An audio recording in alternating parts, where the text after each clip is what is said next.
बलूचिस्तानी हल्का पीबी चिलोहक केच सेहा जिमनी गिचिनकारी चेस्तो हेर सरजम हल्का शस्त पोलिंग स्टेशन पश्चिमी रोज 6 दिसंबर गिचिनकारी भी इलेक्शन कमिश्नर गिचिनकारी अमनो हेमने जावरी बर्जम दारक बन पोलिंग कारदार वती वती स्टेशन सर बुतगांव सिक्योरिटी त्रोंदे गांगेट जूरक बुतग।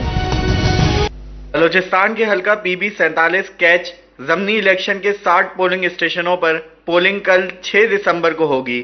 पोलिंग का दौरानिया सुबह 8 बजे शुरू और शाम 5 बजे खत्म होगा।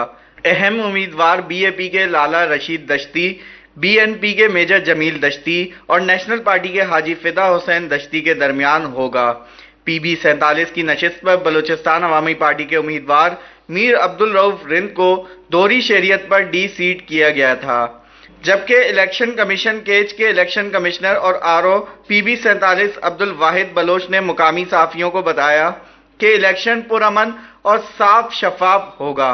तमाम पोलिंग स्टेशन खुले रहेंगे और सिक्योरिटी और पोलिंग अमला इलेक्शन मवाद के साथ अपने अपने पोलिंग स्टेशन पर पहुंच चुका होगा।